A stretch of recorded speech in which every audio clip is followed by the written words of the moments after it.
форма картинки и зависимости на пазара. Само че трябва да правите разлика между нещата такива, каквито са писани преди години и нещата такива, каквито се случват в модерната пазарна действителност. Защото огромен процент от фигурите, които съществуват в модерната пазарна ситуация, защото се сещате, че пазарите се изменят, нали, нещо, което е работило преди 15 години, няма как да работи сега. Така че проблема е, не дейте да търсите просто фигури в интернет, защото огромен процент от тях не работят в модерната действителност. Фигурите, които ще ви покажа днес, са, не знам, може би 5 или 6, които са доказали се като ефективни, доказали се като модели, които пазара уважава. Така че не тръгвайте с идеята, че трябва да знаете 300 картинки, от които реално ще работят само 4. Така че, нали, това, което съм вкарал днес в презентацията, е нещо, което го ползвам и знам, че има потенциал да ви дава под една или друга форма предимство на финансовите пазари. Във втората част вече на обучението, знаете, в частта, в която ще учим вече конкретни стратегии за търговия на финансовите пазари, там вече ще ви покажа една стратегия, която се базира на фигури, обаче ще ги комбинираме и с индикатори, за да получите един доста мощен сигнал от гледна точка на стратегия за търговия. Така че тепърва за фигури ще говорим доста, ще ги разглеждаме конкретно като стратегии за търговия на финансовите пазари и ще видите вече пък и във втората част конкретни правила, как тези елементи от технически анализ могат да бъдат обрисувани като стратегии за търговия. Добре, самата презентация днес е конструирана около следните опорни точки. Първо ще поговорим за това какво наричаме фигура и въобще какъв е нейният смисъл. После ще поговорим за видовете фигури, основните групи, които трябва да знаете, които съществуват в технически анализ. После ще поговорим за фигурите като средство за анализ на финансовите пазари и накрая примери от практиката, т.е. чисто визуално да видите как тези неща реално изглеждат от гледна точка на пазара, защото знаете, едно е да ви показвам, нали, схемички по презентациите, съвсем друго е човек да види как тези неща реално изглеждат в истинската пазарна действителност. Същност на фигурите. Както ви казах в самото начало, фигурата е една картинка, която пазара я рисува, която картинка трябва да отговаря на конкретни правила и когато се формира една такава картинка, ние знаем, че има някаква вероятност, над 50% разбира се, за потенциално движение във възходяща или нисходяща посока. Така че това е идеята на фигурите. Това са просто едни картинки, които пазара ги рисува и като се формира някаква конкретна картинка по вид, има потенциал за поскъпване или поевтиняване. Сега, преди да поговорим обаче за фигурите, искам да ви върна стъпка назад и да си зададем един въпрос, който предполагам повечето от вас сте си го задавали под една или друга форма, а въпросът гласи колко са финансовите пазари.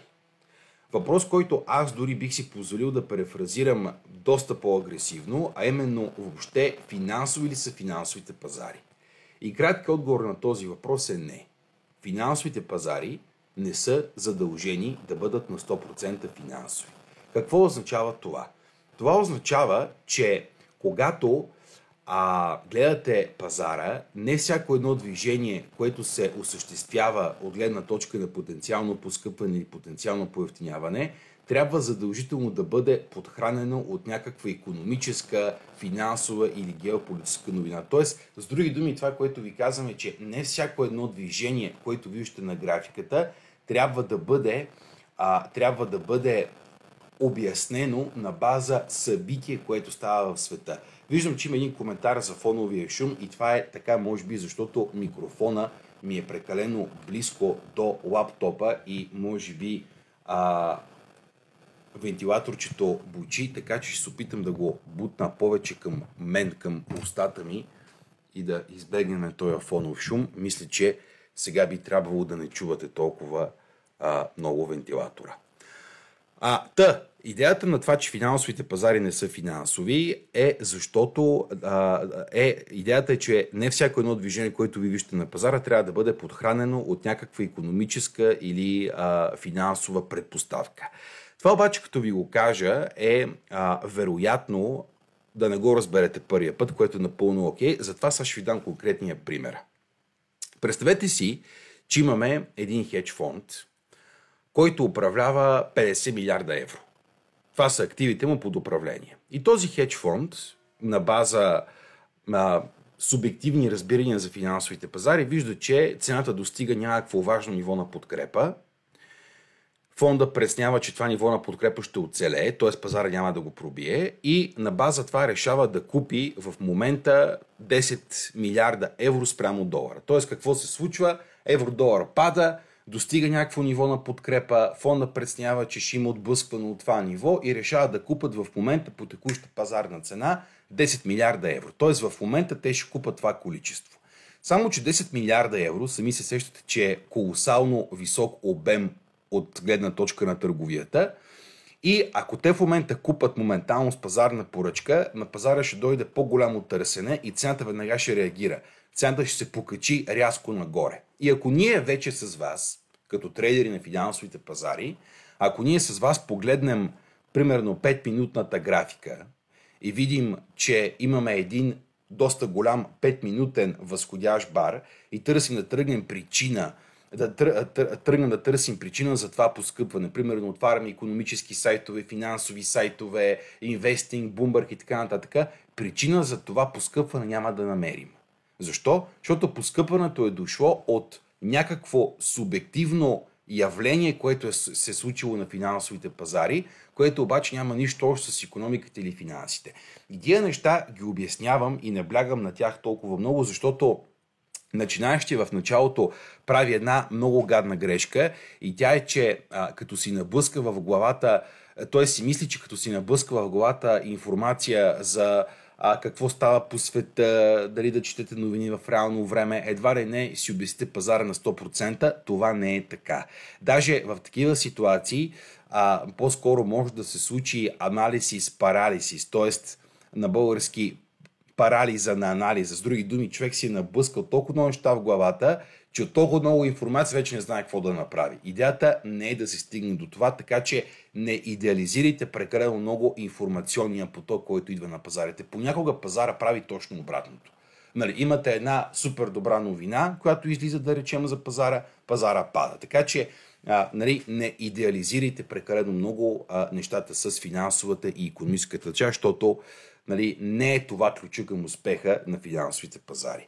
И този ред на мисли, като говорим въобще за икономиката и финансите и това, което остава в света, нещо, което е много важно и трябва да знаете, защото много хора я правят тази грешка в началото и си поставят бариери пред тях самите, за да се развият като трейдери. Аз, между другото, съм я правил също тази грешка, защото аз не съм учил финанси или икономика, аз съм учил физика и така в последствие започна да се занимавам с трейдинг и финансови пазари, но много хора в началото си мислят, че за да бъдете добри трейдери, трябва да разбирате много добре от финанси и от икономика. Това също не е вярно.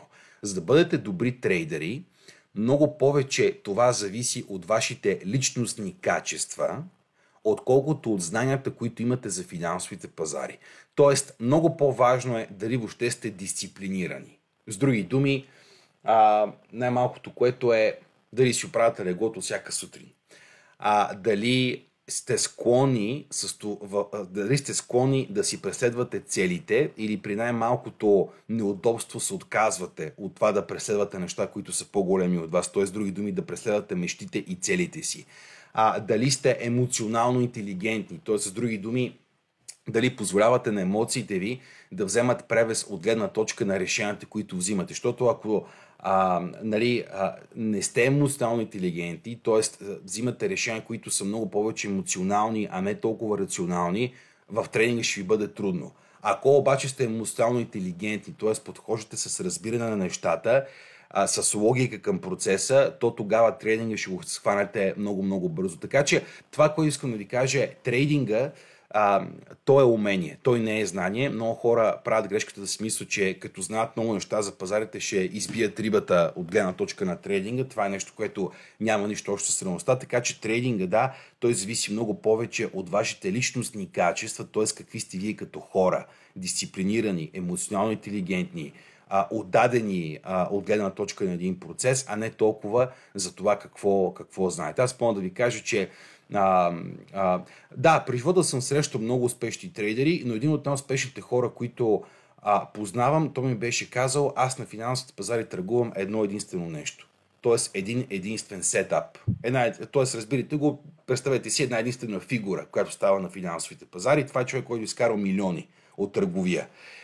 И той беше казал, нали, ако да речем това нещо спре да работи на пазара, не знам какво ще правя, трябва да се откажа да бъда трейдер. Така че, но той беше адски дисциплиниран, нали, човек, който беше изучил този сетап, тази фигура много дълбоко в дълбочина. Така че да, идеята ми е, нали, не си мислете, че трябва да бъдете икономисти, финансисти, за да бъдете добри трейдери на финансовите пазари. Друго нещо, което тук също искам да ви кажа, ако погледнете великите трейдери, нали, легендарните трейдери в целия свят, ще видите, че огромен процент от тях са хора, които идват от професии, нямащи нищо общо с икономиката и финансите. Едно име, което, сега знаете, с противоречиви мнения за него в нашите географски ширини, но независимо дали го харесва или не го харесва, това е един от най-великите финансисти на 20-21 век, Джордж Сорос. Сорос е най-великият спекулант на Форекс пазара, човек, който разби английската централна банка и в рамките на един ден печели $1 милиард. Сорос обаче, преди да тръгне да се занимава с търговия, инвестиции и като цяло финансови пазари, е бил философ. Той се дипломира от London School of Economics с диплома по философия и после започва да се занимава с трейдинг на финансовите пазари. Мой любим трейдер, това е Лари Уилямс. Лари Уилямс е американец, който става известен с това, че 90-те години на миналия век, сега забележете, тук историята е интересна. 90-те години на миналия век печели едно състезание в Щатите за търговия с фьючерси, в което състезание в рамките на една година с реални средства, т.е. реални пари, стартира с $10,000 и за една година ги прави $1,100,000. Т.е. за една година твоите $10,000 ги правиш $1,100,000. Това е човек, който преди да започне да се занимава с трейдинг е бил журналист. Даже той има книги, които е писал освен за търговията на финансовите пазари и за разни такива книги с политическа нотка за републиканците и демократите в Америка, развитието на партиите, така че да, това е човек, който преди да стане трейдер, също се бил журналист. Така че отново историята е пълна с много такива примери, в които, нали, не трябва да бъдеш икономист или финансист, за да бъдеш добър трейдер на финансовите пазари. И друго нещо, което също искам да ви кажа, мисля, че е много интересен и любопитен факт, трябва да знаете, че жените са по-добри трейдери от мъжете.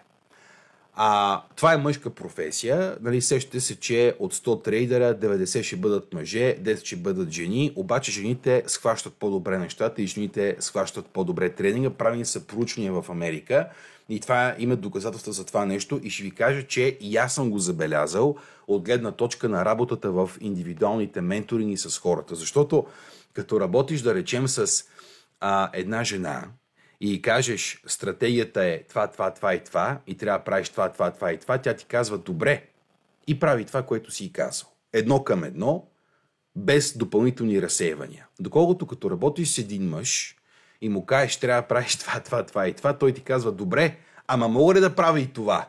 Не можеш, просто не е това стратегията. Така че жените наистина трябва да знаете, те са по-добри трейдери от мъжете. Добре, и сега, когато говорим вече за фигурите, има два основни аспекта, спрямо които ние ги разглеждаме. Първият аспект е да ги гледаме като психологически модели, вторият аспект е да ги разглеждаме като графични модели. Сега по принцип трябва да знаете, че и двата подхода са важни, но първият подход е една идея малко по-важен и на него трябва да му обърнете една идея малко по-голямо внимание. Тоест, какво означава въобще да разглеждаме една фигура като психологически модел? Означава, че зад фигурата, т.е. за тази картинка, която аз очаквам, че ще направи поскъпването или поевтиняването, стои някаква пазарна логика, която е изразена от гледна точка на начина, по който разсъждават пазарните участници в текущия момент. Тоест, фигурата, тя не се случва, защото всички трейдери го виждат това нещо и си казват, това съм го чел в книгите и знам, че пазара трябва да тръгне да върви нагоре. Не е това идеята. Идеята е, че самата фигура сама по себе си отразява някаква пазарна нагласа, която нагласа в последствие формира поскъпването или поевтиняването. И вече фигурите като графични модели, тук този подход също е важен, тъй като той изразява вече самата статистическа закономерност от гледна точка на самата фигура. Тоест, с други думи, ако един модел е работил добре последните 100 пъти, като се формирал на пазара, т.е. от тия 100 пъти, ако в 60 от тях правилно е прогнозирал движението, значи това явно има някаква статистическа закономерност от гледна точка на потенциалното движение. Така че и втория подход е важен, просто първия го харесвам повече, тъй като той подхожда с разбиране. С други думи, да знаеш картинката, която гледаш, реално какво ти казва.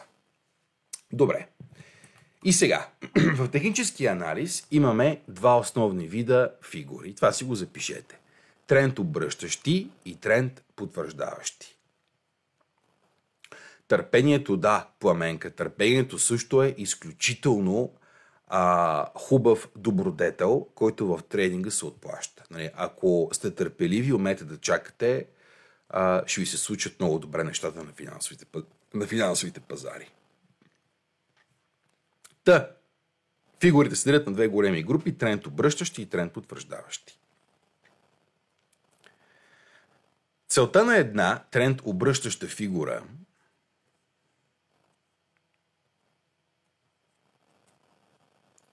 е да обърне част от тренда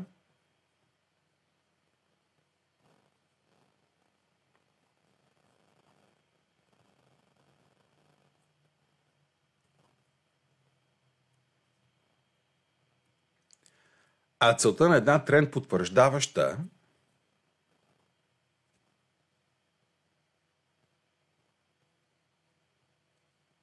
е да го потвърди.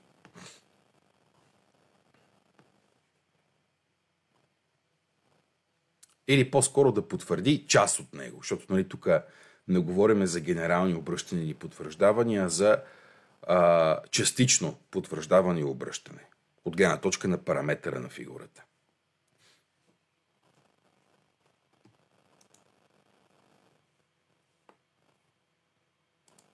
Добре.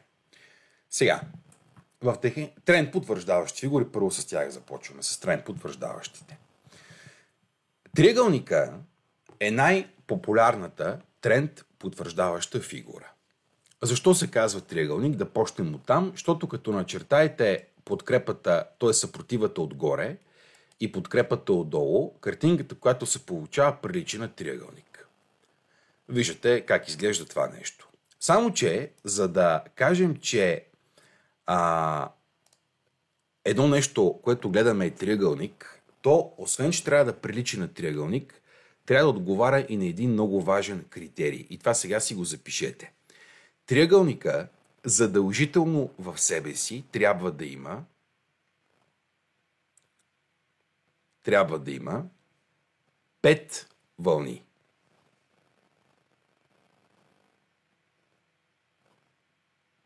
Триъгълника задължително в себе си трябва да има 5 вълни. Не поне 5, а точно 5 вълни.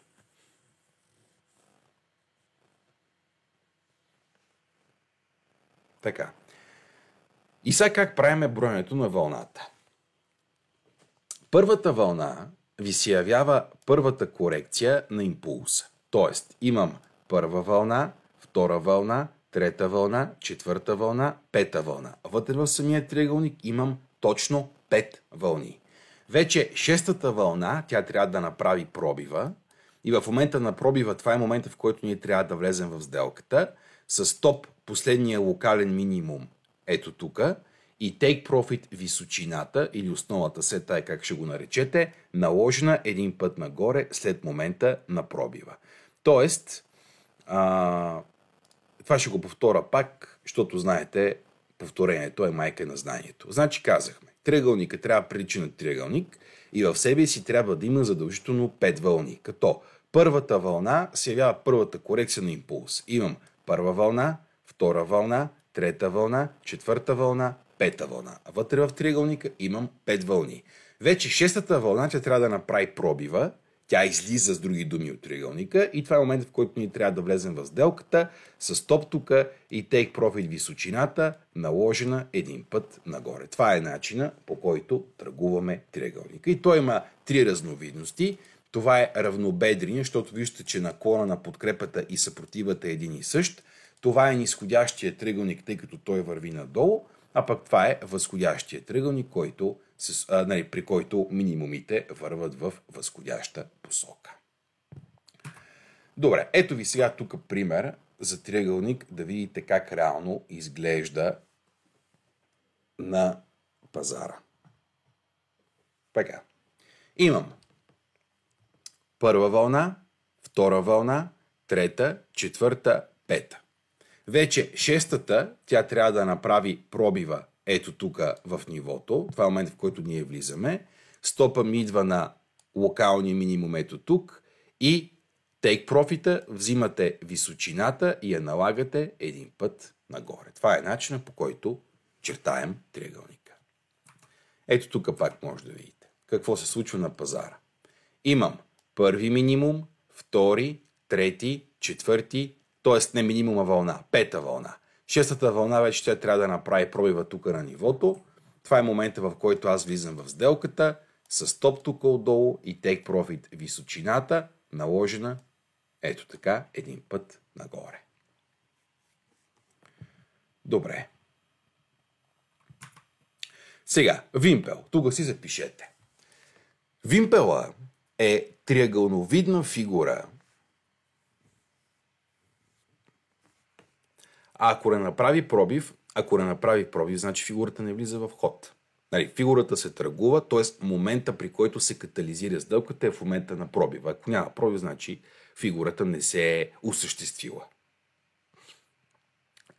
Вимпел е триъгълновидна фигура, в която има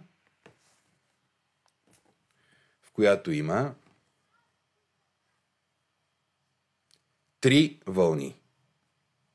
Триъгълновидна фигура, в която има три вълни.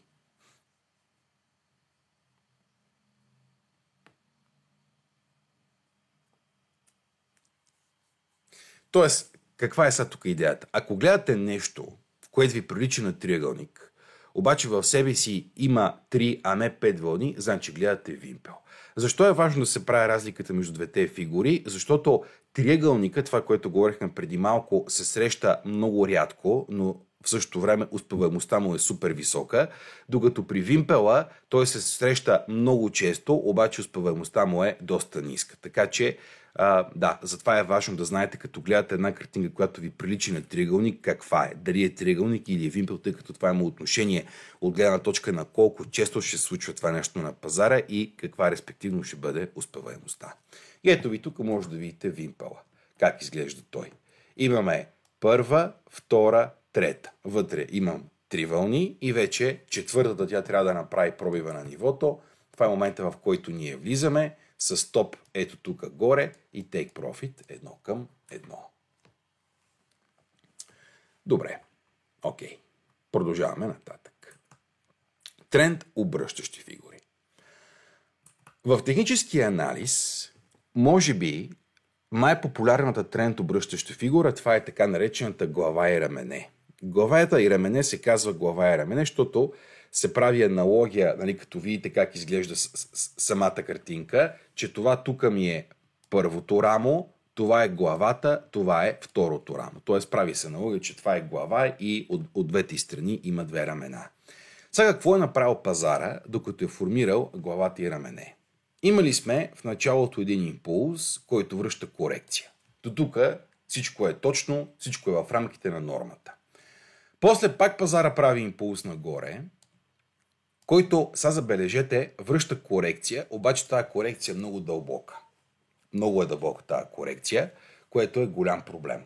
За това нещо ще говорим във втората част, но корекция, която 80% от импулса обикновено не е добра индикация. После пазара прави нов опит за импулс нагоре, който се оказва абсолютно неуспешен, тръгва пак движението надолу и сега. Когато бъде пробито нивото на подкрепата, която аз получавам като свържа този минимум с този минимум ето тук, това е момента, в който аз трябва да влезна с стоп последния максимум и take profit височината, наложена един път надолу. Това ниво на подкрепа, сега нали, тъй като е глава и рамене, на някои места може да го чуете, че го наричате като вратна линия, но за да не си усложняваме излишно нещата, просто помните подкрепата през двата минимума, които имаме тук отдолу.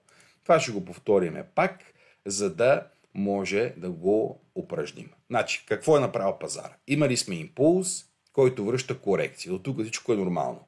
Пак импулс нагоре, който връща на много добра корекция. Тръгва нов импулс нагоре, дава, който се оказва неуспешен, тръгва движението отново надолу и като бъде пробито нивото на подкрепа през тези два минимума, ние трябва да влезем в сделката с топ тука и take profit височината, наложена един път надолу. И това е нормалната глава и рамене, а това е обърнатата глава и рамене. Обърнатата се търгува по абсолютно идентичен начин, както нормалната, просто е огледално завъртяна.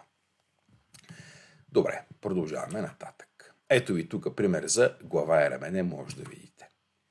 Имаме първо рамо, глава, второ рамо, пазара пробива нивото, ние влизаме с топ и take profit височината, наложена един път надолу. Добре. Тук пак може да видите глава и рамене. Първо рамо, глава, второ рамо. Пазара пробива тук, ние влизаме с топ тук долу и take profit височината, наложена един път нагоре.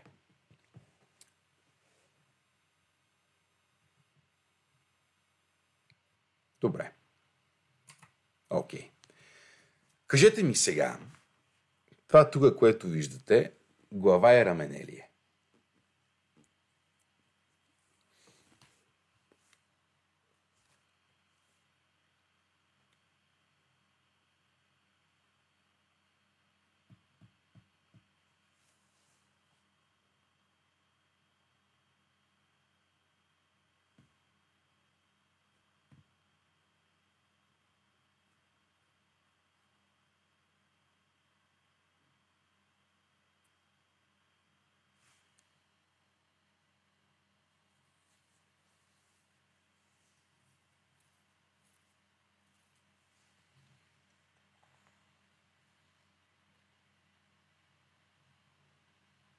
Според мен не. Абсолютно правилно. Това не е глава и рамене. Защо не е глава и рамене? Къде е проблема тук на тази сделка?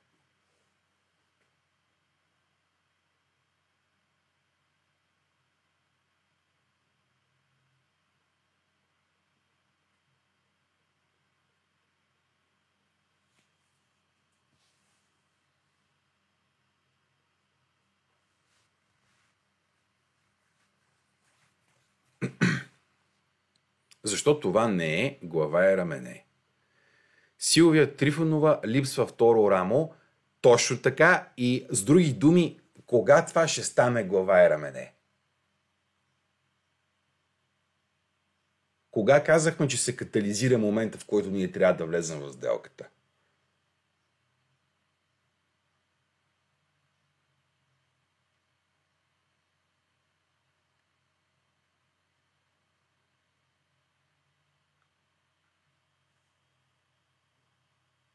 Точно така. Когато тръгне надолу и осъществи пробива на нивото на подкрепа.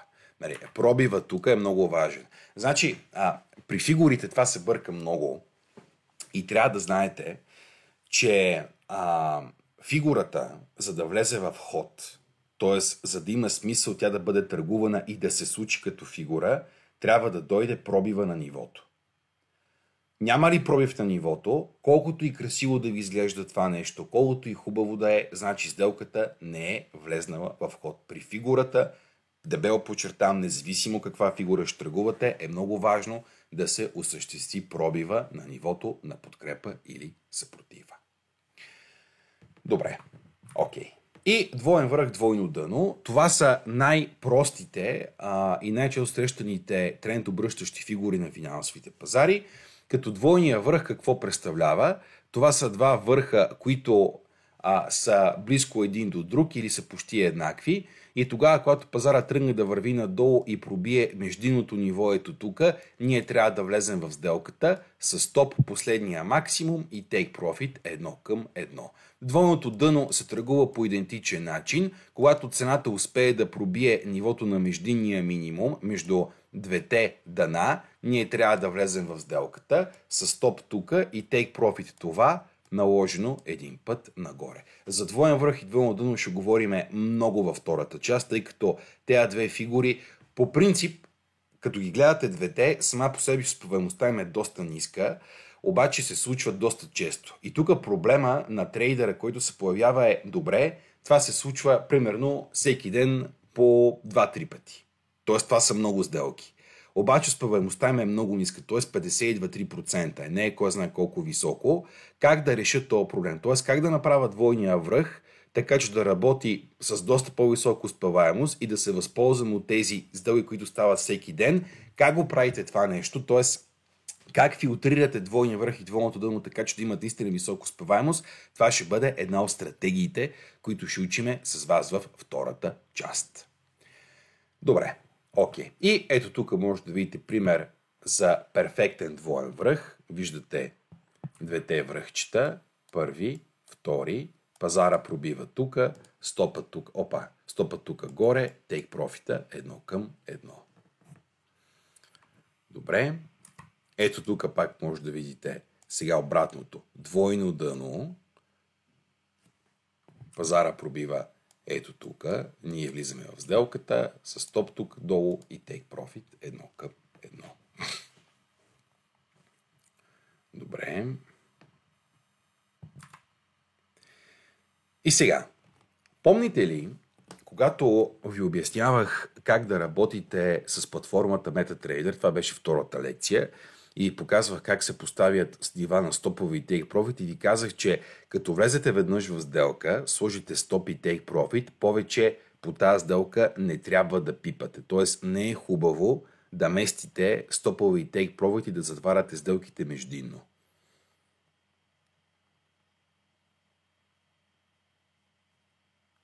Това помните ли го?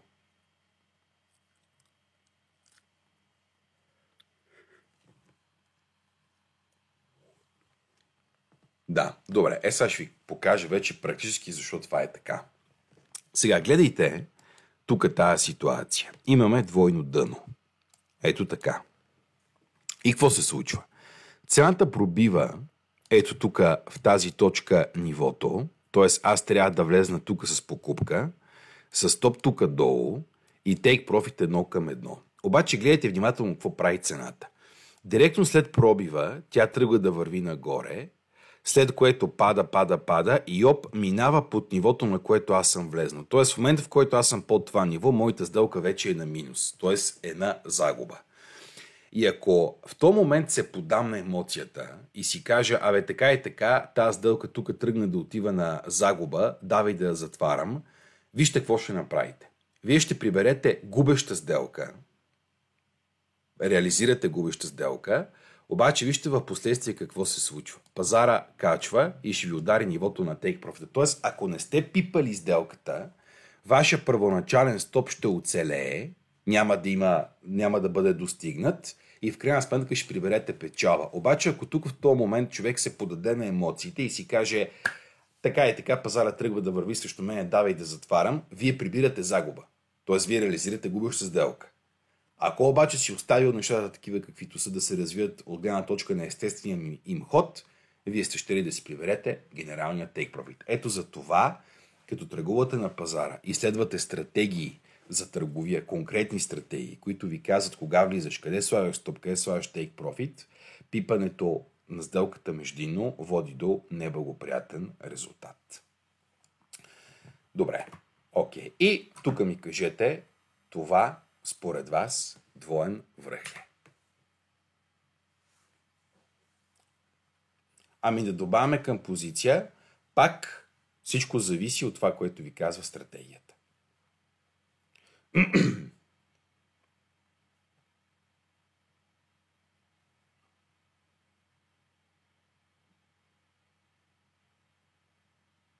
Не е. Добре, не е. Защо не е?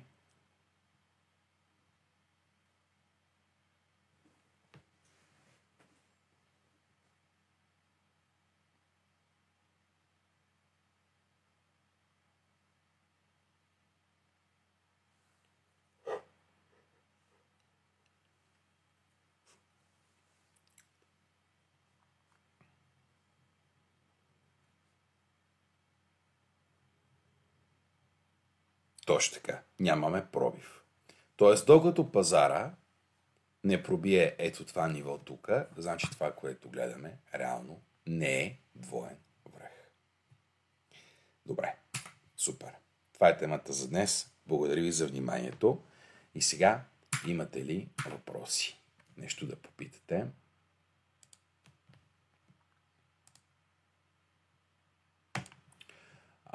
Искам да ви изпратя едно видео, което съм го правил пак преди известно време. То е за фигурите, обаче ще ви преразкаже така до известна степен това, което говорихме днеска в лекцията. Само да го намеря.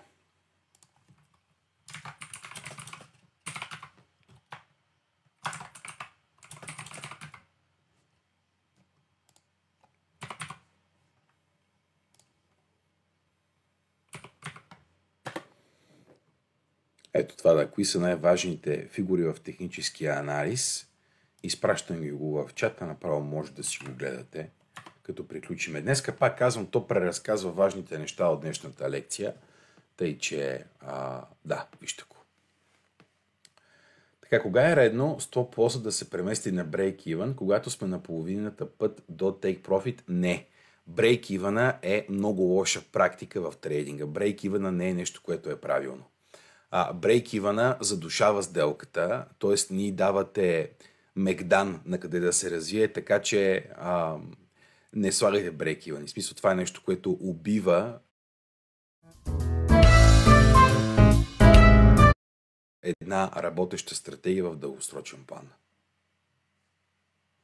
Това видео дали може да го получим на запис, за да преглеждаме фигурите. Значи, видеото, което ви изпратих, ще ви свърши същата работа, така че просто гледайте това, което ви пуснах. То даже по доста по-збит начин преразказва това, което ви казах днес. Разликата между глава и рамене и вимпел. Разликата е огромна. Значи, главата и рамене е тренд обръщаща фигура. Значи, главата и рамене винаги я търгувате, да речем, след възходящ тренд, да реализира движение в нисходяща посока, или след нисходящ тренд да реализира движение в възходяща посока, а вимпел е тренд потвърждаваща. Тоест вимпела трябва да потвърди посоката на тренда, докато главата и рамене трябва да я обърне.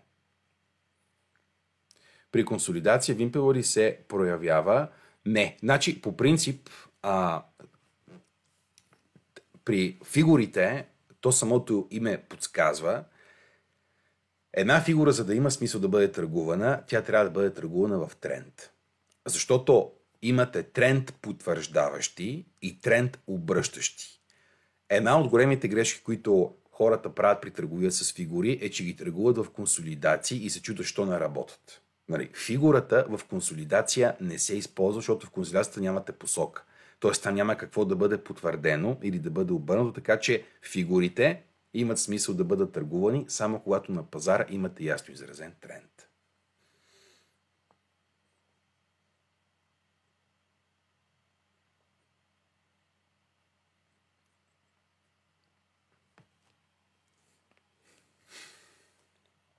Добре. Няма други въпроси, като че ли.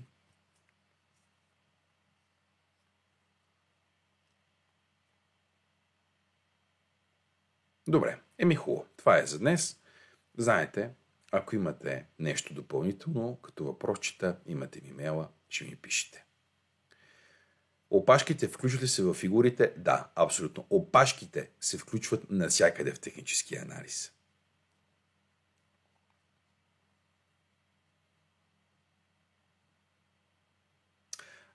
Хубав ден ви желая и ще се видим в петък. Чао!